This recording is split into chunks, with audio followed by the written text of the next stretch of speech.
Olá! Voltei para mais um vídeo nesse canal e hoje eu vou falar sobre o simbolismo, dos elementos e principalmente dos planetas na saga Harry Potter. Eu acho que o simbolismo dos elementos é até bem evidente, mas eu gostaria de ir um pouquinho além e falar sobre o simbolismo dos planetas, Como, os planetas aparecem como regentes das casas. Então, vamos lá. Lumos.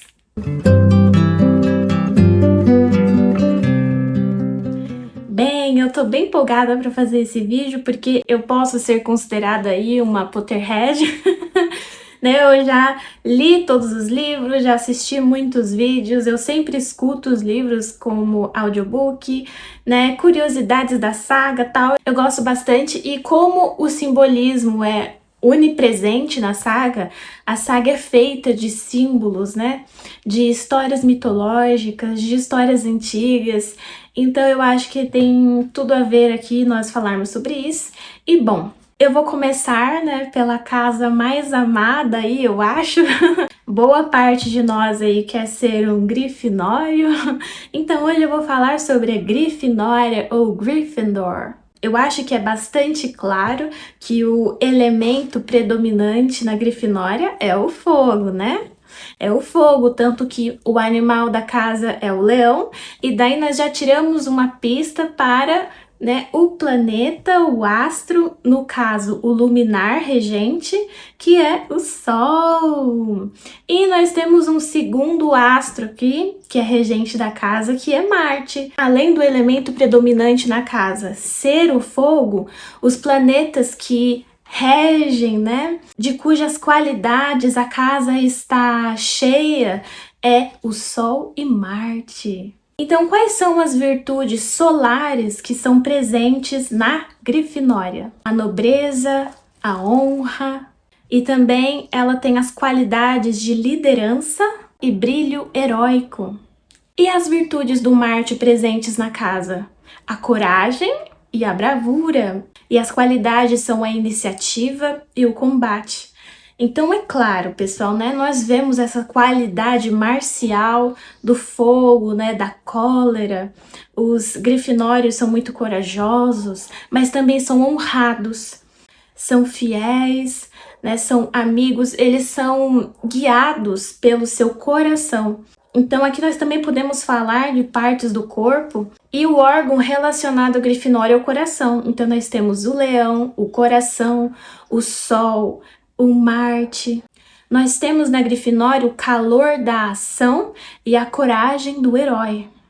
Por isso, os Grifinórios sempre aparecem como líderes, impulsivos, apaixonados e sempre dispostos a enfrentar o perigo. E uma frase que define muito bem os Grifinórios seria forte ânimo estote, que significa sejam corajosos de espírito, de coração.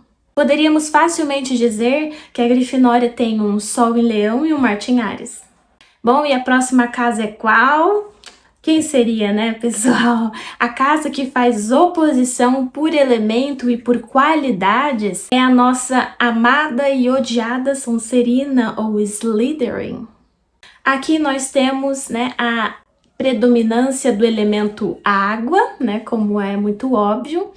Mas falando em termos de planetas, é interessante porque a Sonserina, ela faz oposição por elemento. Só que a regência dela é compartilhada com o mesmo planeta que rege a Grifinória. Então nós temos como regentes o Marte, Saturno e a Lua como regentes da Sonserina, de Slytherin. Aí você fala Marte, mas Marte tá lá na Grifinória, regendo Áries, Pois bem, só que aqui é interessante que eu posso explicar para vocês, usando esse exemplo, a diferença de regência noturna e diurna. Por que que, por exemplo, duas pessoas que têm Marte forte na casa podem ser pessoas bem diferentes? É porque elas podem ter a presença do Marte de modo diurno, com o dia claro, ou de modo noturno, com a noite, com o escuro, onde as coisas são e estão escondidas. Então é claro que um signo que nós vemos claramente presente em Slytherin é Escorpião, né? Não tenho o que falar. Mas o que a Sonserina tem da Lua? Tem a adaptabilidade que a astúcia requer, porque a Lua está associada à noite. A astúcia, ela precisa estar recuada na noite, precisa estar escondida, porque certos planos não podem ser feitos, né, à luz do dia. Os grifinórios não são conhecidos por esconder, né, por criar ali maracutaias no escuro. Tudo o que eles fazem é muito claro, né, tá aí exposto para todo mundo ver. O que é o contrário da Sonserina. Tanto é que a sala comunal, os dormitórios da Grifinória são em uma torre do castelo. E onde que é a sala comunal, os dormitórios da Sonserina? É embaixo da terra. Então aí nós vemos a regência de Marte. E o que Marte nos dá aqui de qualidade? Nós vemos a capacidade estratégica, né, a vontade de poder, querer poder, a intensidade e, né, um modo calculista. Então, nós temos de Marte aquilo que se esconde, né? Gente, o que se esconde embaixo da Terra? As serpentes, os escorpiões, os insetos peçonhentos, né? Até as aranhas. E, né, o animal representante da casa é a serpente. E a serpente é do signo de Escorpião. A noite é do signo de Escorpião, aquilo que se esconde. E assim, para mim, a água de Escorpião, a água de Marte, é ainda mais representante da casa do que da Lua. Porque a água da Lua, ela é prateada, ela reflete. Só que a Escorpião é turva, é esverdeada. Tanto é que a sala comunal da Sonserina, ela é escondida embaixo da terra e ela dá para o lago do castelo. Os Sonserinos têm uma vista do fundo do lago de dentro da sala comunal. Né? E o que se esconde no lago? Os mais sinistros e interessantes seres que se escondem lá embaixo, né? Como os Sereianos, os Grindelwalds e etc. E aqui, né, o que Saturno dá? Tem uma nota de Saturno aqui também. Saturno dá uma disciplina, um autocontrole, né? Dá uma ambição disciplinada. E também dá uma reserva. Porque é próprio dos Sonserinos uma certa reserva, fazer as coisas de modo frio, calmo, né? Por exemplo, nós temos o nosso morcegão, o Snape, né? Como que ele conseguiu ser tão duas caras, brincadeira, mas como que ele conseguiu ser esse agente duplo? Né? É uma coisa impressionante o que ele fez. É realmente um personagem muito admirável desse ponto de vista, e ele é bom no quê? Na oclumência. Além de ser bom na legilimência, ele é bom na oclumência. Então ele é bom em esconder os próprios pensamentos e repetidamente com o olhar saber o que o outro está pensando. Para fazer isso você tem que ter muito autocontrole, muita disciplina, e o Saturno aqui dá esse autocontrole e essa disciplina. Então o Sonserino, ele age nas sombras, não na batalha aberta. Uma frase aqui que seria boa para essa casa é: a grandeza surge de quem conhece o poder que carrega. Nós poderíamos dizer que a Sonserina tem uma Lua e um Marte Escorpião? Poderíamos. E a próxima casa é a Corvinal ou Ravenclaw, e que é a minha casa, né? E é bem claro qual é o elemento da Corvinal aqui, é o ar. Que tem tudo a ver com o intelecto, com a busca de conhecimento, né? Com essa amplidão de horizonte que a busca da sabedoria nos dá. E quais seriam os planetas regentes, os astros regentes? Seria Júpiter e Mercúrio. As virtudes que Mercúrio dá seriam uma agudeza mental e uma eloquência. E as qualidades que Mercúrio dá para essa casa seriam uma curiosidade e uma rapidez mental.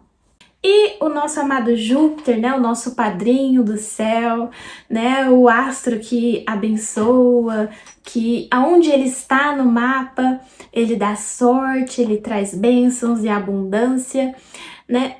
Júpiter dá aqui o amor à verdade e à sabedoria, ou a busca da sabedoria. E as qualidades? Júpiter dá a liberdade e a abertura. Eu queria até comentar o fato de que muitas pessoas da fanbase de Harry Potter dizem que a Hermione deveria ter ido para Corvinal. Então, pessoal, só gostar muito de estudar, ser, né, uma boa aluna e gostar de ler livros não é suficiente, não é só isso. Isso é uma coisa.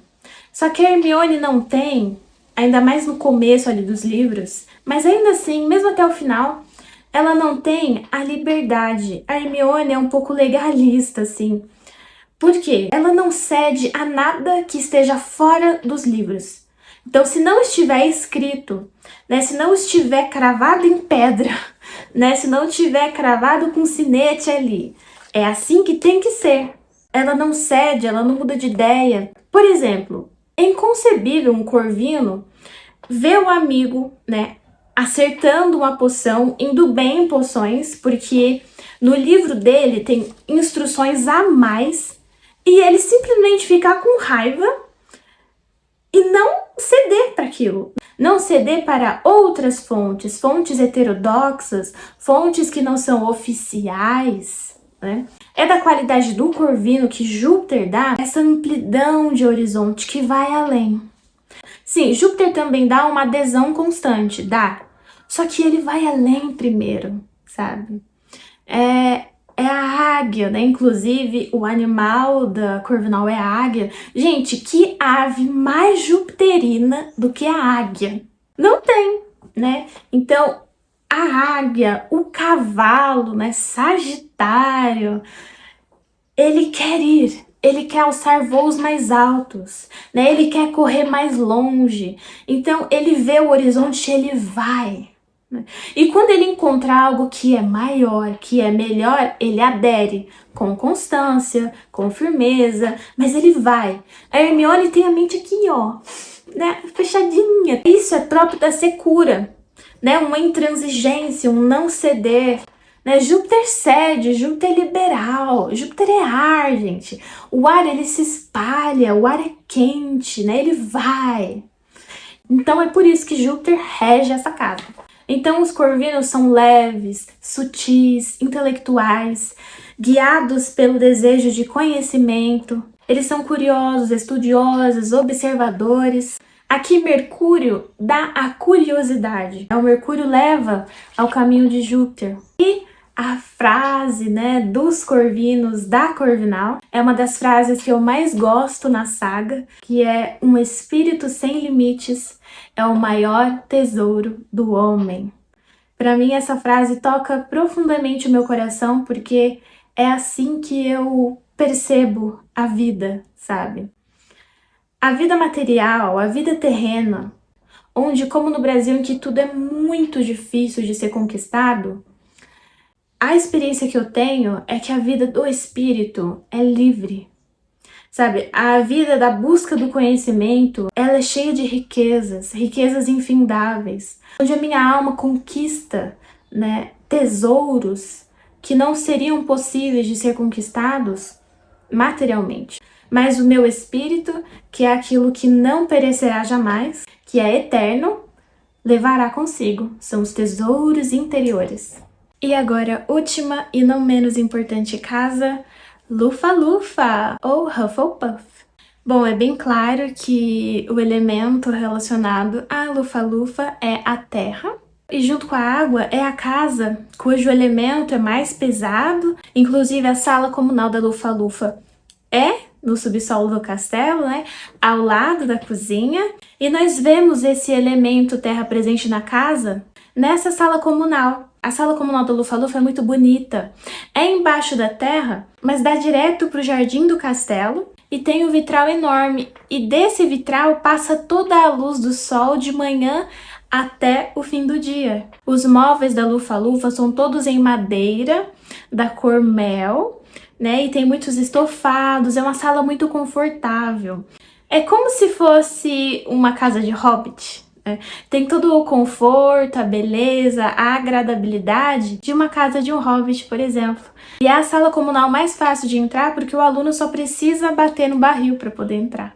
E disso, acho que já tem umas pistas aí para nós sabermos quais são os planetas regentes dessa casa, que é a Vênus e Saturno. O que a Vênus dá para Lufa-Lufa como virtude? Dá a harmonia e a gentileza. E como qualidades dá a sensibilidade e o acolhimento. De virtudes, o Saturno dá para Lufa-Lufa a paciência e a humildade. E por qualidades dá a constância e o trabalho. Então os lufanos são estáveis, leais, práticos, são dedicados e profundamente confiáveis.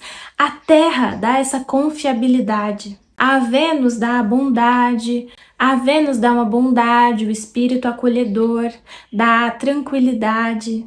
E Saturno dá também o trabalho honesto e a paciência. Nós poderíamos dizer que a Lufa-Lufa tem uma Vênus em Touro e um Saturno em Capricórnio.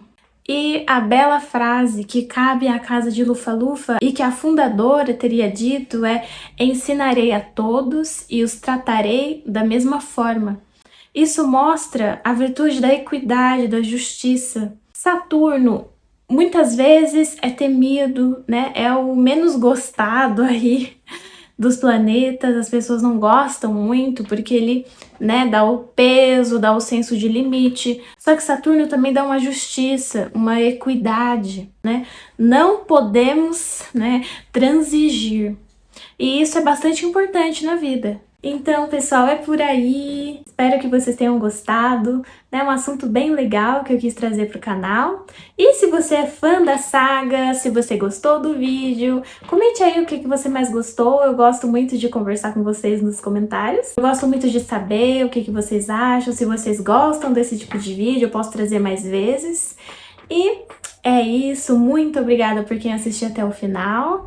Fique com Deus, Deus nos abençoe. Até o próximo vídeo e Nox!